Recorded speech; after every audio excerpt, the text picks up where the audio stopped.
সুপ্রিয় শিক্ষার্থীবৃন্দ, আশা করি তোমরা ভালো আছো। মহামারী করোনা ভাইরাসের কারণে তোমরা ক্লাসগুলো মিস করছো, তাই আজ আমি তোমাদের পড়াবো উচ্চতর গণিতের দ্বিতীয় পত্রের 10ম অধ্যায়ের সম্ভাবনা। এই সম্ভাবনা চ্যাপ্টারের মধ্যে তোমরা এই শব্দটি তোমরা প্রাত্যহিক জীবনে সচরাচর শুনে থাকো। যেমন আগামীকাল বৃষ্টি হওয়ার সম্ভাবনা আছে, ছাত্রটি ভালো পড়াশোনা করছে, তার পাশ করার সম্ভাবনা আছে, এবং বাংলাদেশ ক্রিকেট খেলায় জয় লাভের সম্ভাবনা আছে। তাহলে এই সম্ভাবনাটা কতটুকু তা পরিসংখ্যানবিদগণ গাণিতিকভাবে সূক্ষ্মভাবে যাচাই করতে চান। তাহলে আমরা বলতে পারি কোনো ঘটনা ঘটবে কি ঘটবে না তার গাণিতিক পরিমাপই হচ্ছে সম্ভাবনা। এবং গাণিতিক সংজ্ঞা হলো সম্ভাবনা কোনো দৈব পরীক্ষায় কোনো একটি ঘটনার অনুকূল ফলাফলকে তার মোট ফলাফল দ্বারা ভাগ করলে যে মান পাওয়া যায় তাকে ওই ঘটনার সম্ভাবনা বলে। মনে করি কোনো একটি ঘটনা এর অনুকূল ফলাফল সংখ্যা n এবং মোট ফলাফল সংখ্যা m, তাহলে এই ঘটনাটি ঘটার সম্ভাবনা probability of a equal to n/m। তাহলে আমরা দেখতে পেলাম কি সম্ভাবনা ইংরেজি হলো probability।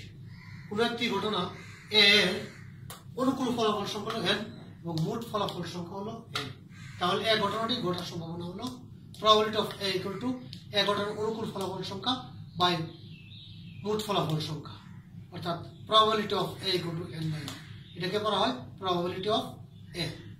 যেমন একটি ছক্কা নিক্ষেপে 6টি ঘটনা ঘটতে পারে, 1 উঠতে পারে, 2 উঠতে পারে, 3 উঠতে পারে, 4 উঠতে পারে, 5 উঠতে পারে, 6 উঠতে পারে, এবং নিক্ষেপ করার তাহলে মোট ফলাফল হলো 6। এবং নিক্ষেপ করার ফলে এই 6টার পক্ষ থেকে একটা ঘটনা ঘটে, তাহলে অনুকূল ফলাফল হবে 1টি, তাহলে সম্ভাবনা হবে 1/6। তাহলে এবার আমরা সম্ভাবনার আরো কিছু উপপাদ্য আছে, আমরা এই উপপাদ্যগুলো আগে জেনে নিই, তারপর অঙ্কে আমরা যাব। কিছু উপপাদ্য হলো যেমন সম্ভাবনার সর্বোচ্চ মান হলো 1 এবং সর্বনিম্ন মান হলো 0, তাহলে প্রবাবিলিটি লাইজ বিটুইন 0 থেকে 1 এর মধ্যে আছে। আরেকটি উপপাদ্য হলো কোনো একটি ঘটার সম্ভাবনা ও না ঘটার সম্ভাবনার যোগফল হলো 1, অর্থাৎ probability of a plus probability of a complementary equal to 1 বা p plus q equal to 1। দুটি বর্জনশীল ঘটনার ক্ষেত্রে probability of a not b equal to probability of a plus probability of b। দুটি বর্জনশীল ঘটনা হলো দুটি ঘটনার মধ্যে যদি কোনো সাধারণ উপাদান না থাকে তাহলে ঘটনা দুটি হলো বর্জনশীল, এবং ইউনিয়ন দ্বারা প্রকাশ করা হয়। যখন p দ্বারা গুণ করার মতো কাজ করি, এটা হলো সমবায়ের সংযোগ সূত্র, তখন p যখন ভিতরে গুণ করতে থাকবো তখন ইউনিয়নটা যোগ হয়ে যায়, probability of a plus probability of b। দুটি অবর্জনশীল ঘটনার ক্ষেত্রে সম্পূর্ণ সংযোগ সূত্র হলো probability of a not b equal to probability of a plus probability of b minus probability of a intersection of b। দুটি ঘটনার মধ্যে যদি সাধারণ উপাদান থাকে তাহলে ঘটনা দুটি অবর্জনশীল হয়, অর্থাৎ একটি ঘটনা যদি আরেকটি ঘটনার উপর নির্ভর করে তাহলে হয় না, ঠিক দুটি ঘটনার মধ্যে যদি সাধারণ উপাদান থাকে তাহলে ঘটনা দুটি অবর্জনশীল হয়। অবর্জনশীলের ক্ষেত্রে probability of a not b equal to probability of a plus probability of b minus probability of a intersection of b। দুইটাই ইউনিয়নের সূত্র, একটা হলো বর্জনশীলের ক্ষেত্রে, একটা হলো অবর্জনশীলের ক্ষেত্রে, খেয়াল রাখতে হবে। এবং দুটি ঘটনা স্বাধীন হলে probability of a not a intersection আবার দুটি সূত্র আছে, probability of a intersection of b equal to probability of a into probability of b। স্বাধীন হলো যদি একটি ঘটনা দুইটি ঘটনার মধ্যে কোনো ঘটনা অন্য একটি ঘটনার উপর নির্ভর না করে তাহলে ঘটনা দুটি স্বাধীন, তাহলে স্বাধীনের ক্ষেত্রে আমরা এই সূত্রটা জানবো। এবং দুটি ঘটনা যদি অধীন বা নির্ভরশীল হয় তাহলে probability of a intersection of b equal to probability of a into এখানে a আছে, এটা নিচে চলে যাবে probability of b by a, অর্থাৎ a ঘটনার উপর নির্ভর করবে b ঘটনা ঘটার সম্ভাবনা, এটাকে বলা হয় এইভাবে। আবার probability of a intersection of b সমান লিখতে পারি, যদি probability of b আগে লিখি তাহলে এখানে b টা নিচে চলে যাবে, probability of a by b। এটা করা হয় b ঘটনার উপর নির্ভর করবে a ঘটনা ঘটার সম্ভাবনা। তাহলে অধীন বা নির্ভরশীল ঘটনা হলো যদি একটি পাত্রের মধ্যে বিভিন্ন রকমের মার্বেল থাকে, একটি মার্বেল নেওয়া হলো এবং এই মার্বেলটি আবার রেখে আবার এলোমেলো করে একটি মার্বেল নেওয়া হয়, তাহলে এই পূর্বে যে মার্বেলটি রাখা হলো সে মার্বেলটিও আসতে পারে, অর্থাৎ এর উপর নির্ভর করতে পারে। এটা হলো নির্ভরশীল। তাহলে নির্ভরশীল অধিক বা নির্ভরশীলের ক্ষেত্রে আমরা এই দুইটা সূত্র যে কোনো একটি লিখতে পারি, যখন যেটা দরকার সেটাই লিখবো। আরেকটি উপপাদ্য হলো দুটি ঘটনা একই সাথে স্বাধীন ও বর্জনশীল হতে পারে না। তাহলে আমরা কি জানলাম? দুটি ঘটনা একই সাথে স্বাধীন ও বর্জনশীল হতে পারে না, অর্থাৎ ঘটনা দুটি স্বাধীন হলে, স্বাধীন সম্বন্ধে জানছি, স্বাধীন হলে অর্থাৎ একটির উপর একটি নির্ভর না করলে ঘটনা দুটি অবর্জনশীল হবে। তাহলে উপপাদ্যটা কি? দুটি ঘটনা একই সাথে স্বাধীন ও বর্জনশীল হতে পারে না, অর্থাৎ স্বাধীন হলে অবর্জনশীল হবে। তো ভালো করে আমরা খেয়াল রাখবো, এটা আমরা কাজে লাগাবো। এখন আমরা অঙ্কে যাই। একটি প্যাকেটে 52খানা তাস থাকে, 4 ধরনের তাস থাকে।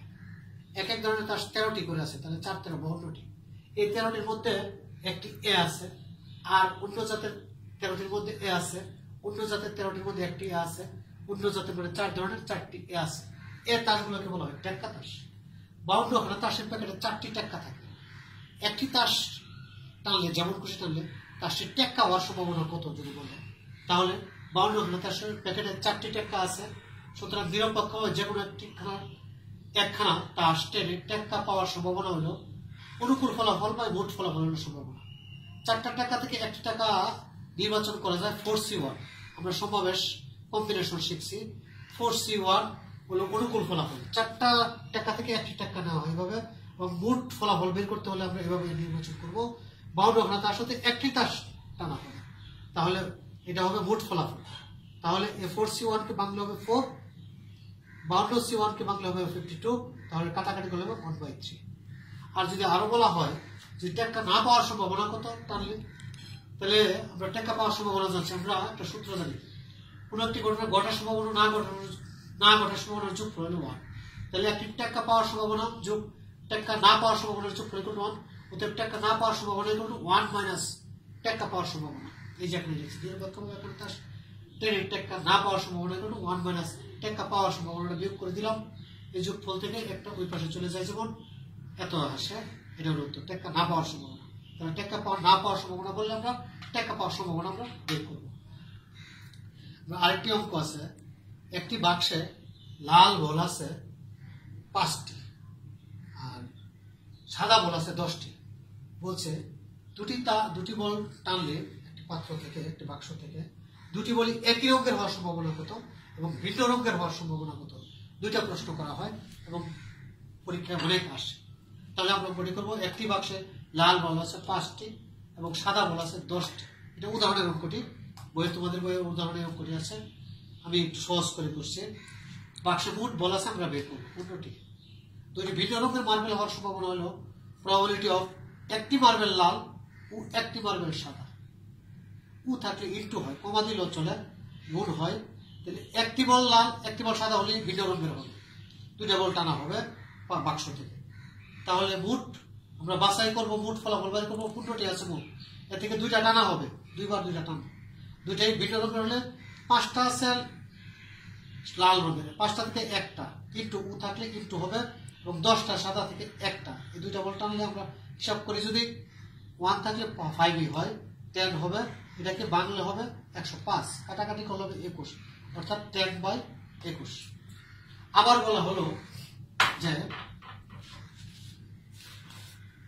বলা হলো দুটি একই রঙের মার্বেল হওয়ার সম্ভাবনা কত?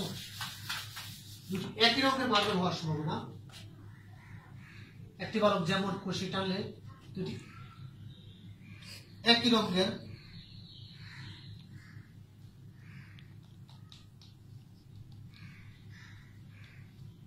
মার্বেল হওয়ার সম্ভাবনা, প্রবাবিলিটি অফ দুটি বলই লাল বা দুটি বলই সাদা। তাহলে একই রঙের হবে, দুইটা বল যদি দুইবার টানবো আমরা, দুইবার টানে যদি লাল হয় তাহলে একই রঙের হবে, অথবা দুইটা বলই সাদা হয় তাহলে একই রঙের। সমান প্রবাবিলিটি অফ দুটি বলই লাল বা থাকলে এখানে পি দেওয়া যখন গুণ করবো তখন যোগ হয়ে যায়, ইউনিয়নের মতো কাজ করবে। দুটি বলই সাদা 2টা বল টানবো। 15টা বল আছে, 15 থেকে 2টা টানলে, আর লাল বল আছে 5টা থেকে 2টা টানবো। যোগ এখানে বল আছে কয়টা? 10টা থেকে 2টা টানবো, 15টা থেকে 2টা টানবো। এখানে হিসাব করলে আসবে 105। এটা হিসাব করলে আসবে 4 × 2 × 1 10। আমরা ক্যালকুলেটর দিয়ে হিসাব করতে পারবো। 105 ক্যালকুলেটর দিয়ে হিসাব করতে পারবো, আমরা আগেও করেছি। 10 × 9/2 × 1 45।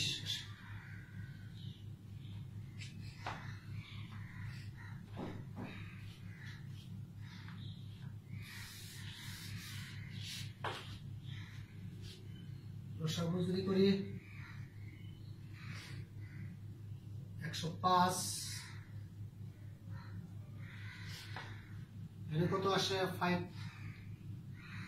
4/15, এখানে আসবে 105। তাহলে কত আসে আমরা হিসাবটা দেখে নিই। তাহলে আসবে